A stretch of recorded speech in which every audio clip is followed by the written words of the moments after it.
the idea is that we're just trying to make the most beautiful phrase possible. So there are many different ways to do it. And I guess the end of this,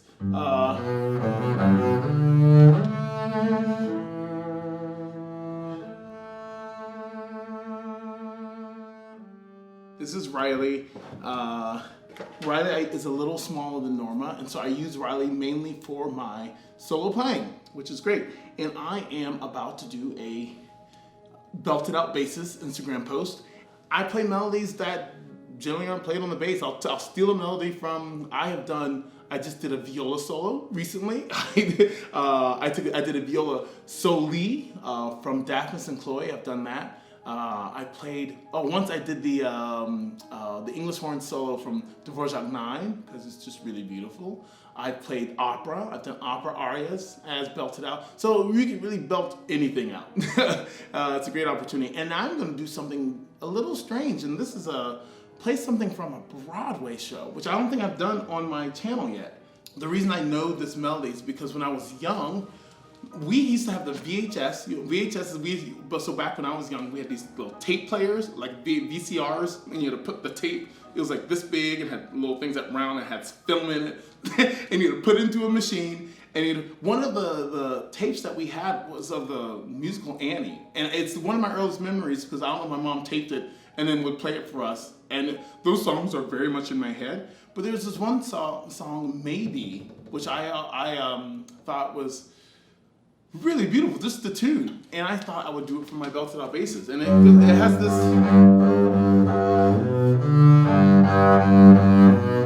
So even playing this, I'm trying to figure out which finger I'm going to use. I could play it closed. I could do open.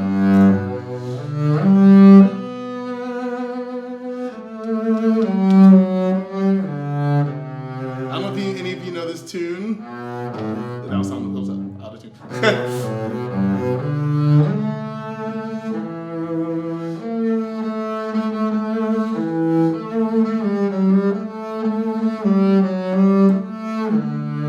I've been playing Norma a lot, so I need to get my fingers to adjust. But I don't know if you know that tune. It's really, really nice tune, really simple. And that's the thing. I mean, learning how to phrase and how to taper and how you're gonna, where like how's this note gonna go into how's this note relate to the goal note? So like,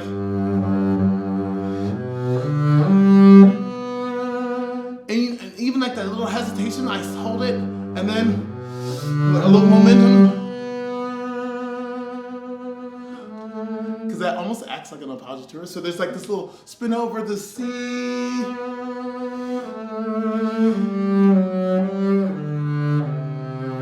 Almost like it's a suspension. It's not an appositeur. It acts like a suspension over the top, and then it resolves down.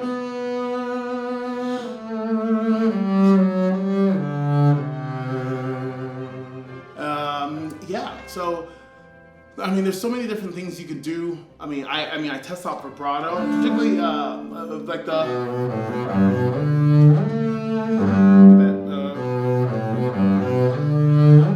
No.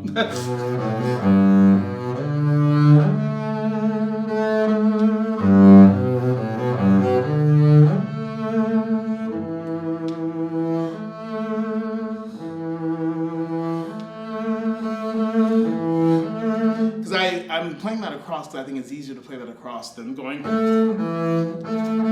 Okay, so keep that same color across the string.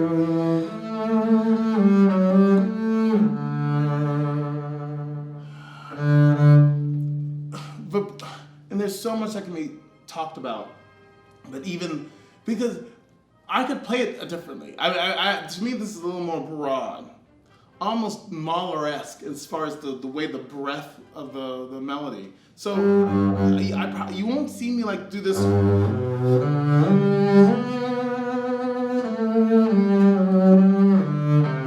For me, it's not appropriate. Now I will tell you there are particularly some old school violin players. It's very cool. They would have this consistent kind of zingy vibrato.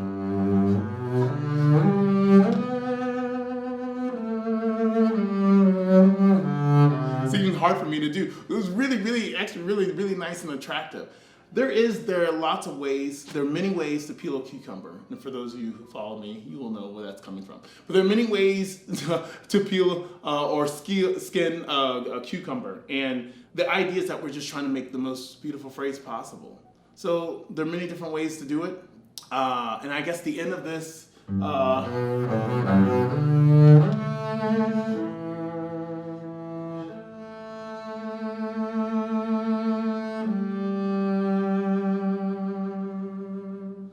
like how to end the note, and that's again, fourths are no fun on the bass. It's like fifths on the other instrument, on string instruments, but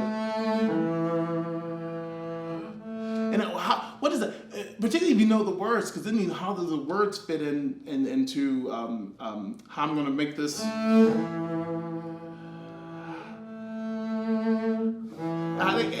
I wish I could explain this in words. It's actually very difficult. But I take the time and then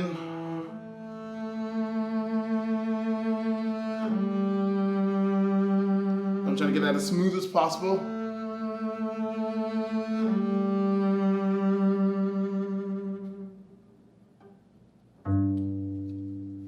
Yeah, so I'm going to make a video on this, and that's a little bit about bell-tail basses, and that's the tune I'm going to play tonight. And I hope you feel inspired to belt it out every once in a while.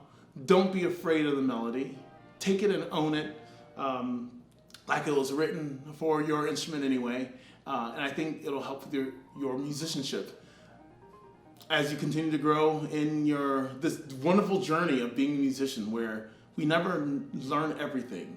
We don't. That's what's so great about being a musician, is that we don't know everything, and that there's always room to discover and experience and experiment and do things differently and see things from a different angle. And it might change over time. And that's just one of the great things about music. So belt it out.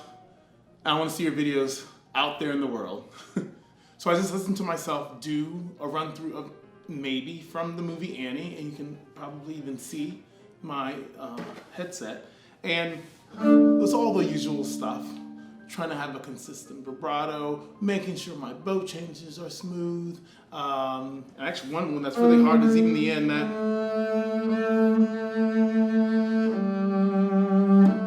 trying to do that with a consistent vibrato throughout, just the end of the phrase. But I want to talk about the song itself. That song from Annie is really sad, maybe. It's basically an orphan girl, Annie, wanting one day to have parents. And that's the gist of the song, maybe. And there are different images that she sings about, like maybe they'll be doing this, maybe they'll be doing that, maybe they'll treat me this way, but at least I'll have parents. So I'll keep dreaming these things, and maybe that's the song. It's hopeful. It's sad, but it's also very hopeful, and that's what I hope to be able to achieve when I play it. So that'll be on Instagram, and then you'll probably see this video come on later. Enjoy!